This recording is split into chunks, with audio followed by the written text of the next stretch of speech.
A leading light of the digital age, a visionary, an icon. Tributes pouring in from world leaders, business competitors, and ordinary people across the globe for Apple co-founder Steve Jobs. The former college dropout made Apple the world's largest technology company. He died this morning, aged 56, after a long fight against pancreatic cancer. A candlelight vigil with a difference outside an Apple store in Tokyo. Personal messages of thanks and silent remembrances. And the music of mourning outside Apple headquarters in Cupertino, California. The world is expressing its appreciation and sorrow for a man who changed the way we live with technology.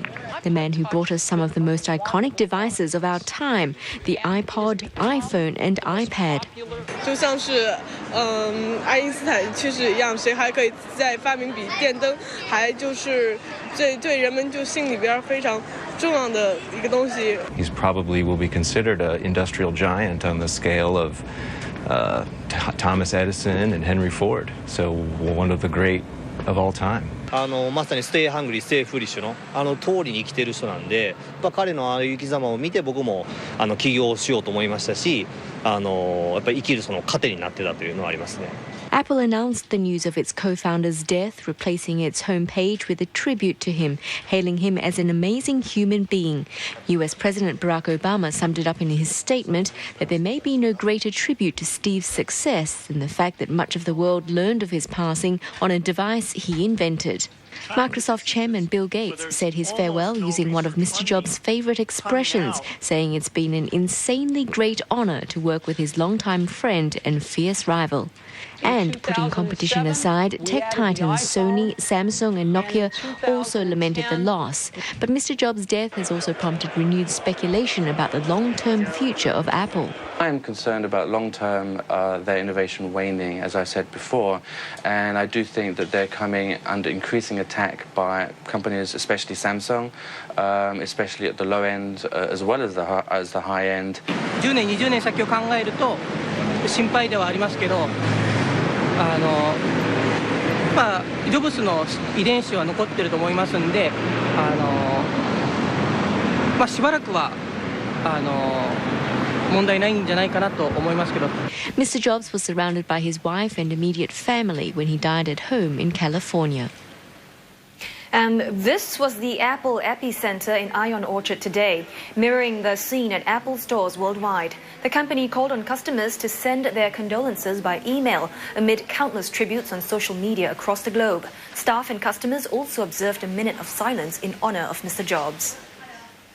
He really made a very big impact for the people of the generation, and I feel that he's very original and someone which is irreplaceable. Whatever he invented, whatever he did on his product, it was a big change in technology. And I love his products. And I'm very sad that he died, because I think the world is losing a person which is very innovative. Music via iTunes, people consume music differently thanks to him. It's now a billion-dollar business.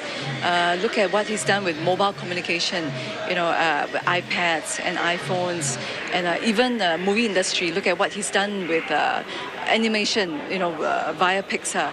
So truly, he's a visionary, and we feel his loss. Steve Jobs has really brought fun to communications in a dimension that we have never seen, really. All these years, I could speak to my daughter in another country just using my iPhone, It's amazing. It's communication at ease.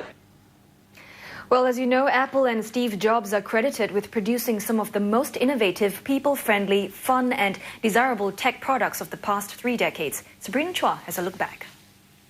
Here are some products made by Apple, and let's see if they jog any of your memories. We'll start from the beginning. Apple gave us the first Macintosh computer in 1984. And this was how it looked like back then. A very simple box-like personal computer. And this was the ad that introduced us to the Mac. We shall prevail. On January 24th, Apple Computer will introduce Macintosh. And you'll see why 1984 won't be like 1984. Well, 14 years later, in 1998, the iMac desktop computer was introduced. Remember this? It was considered really cool back then and quickly became the fastest-selling computer in Apple's history. It came in a bevy of colors. I like the purple one. And in 2001, celebrities were all seen having one of these, the iPod, which revolutionized the portable music player. It can hold over 1,000 songs and basically allows you to carry your music library everywhere. And it shrank to the Nano later on. And of course, in 2007, Apple unveiled the iPhone. It was a little late in the game of the mobile phone market, but it more than made up for it with its capabilities and desirability. And then last year, we saw this, the iPad, a device that's between a laptop and a smartphone. Now, many people say they didn't know they needed one until it came on the market, and I know children love it. There's now the souped-up iPad 2 and already talk of an iPad 3 on the horizon. As you heard earlier, Mr. Jobs was more than the face, heart and soul of Apple. He helped raise the standard of animated film when he co-founded Pixar. The Academy Award-winning computer animation studio behind blockbuster hits like Toy Story, and Pixar was born out of a former computer graphics unit that Mr. Jobs bought from Hollywood titan George Lucas. That happened in 1986, during a period when he had left Apple after an internal power struggle. Well, some among the iCult of fans, as they are known, have declared Steve Jobs Day next Friday, 14th of October. It's the same day the new iPhone 4S goes on sale. Organizers are calling it a day to honor Mr. Jobs. They want fans to talk about him on social media, share their favorite Apple products, and hold real-world gatherings where they will dress like him in his trademark black turtleneck.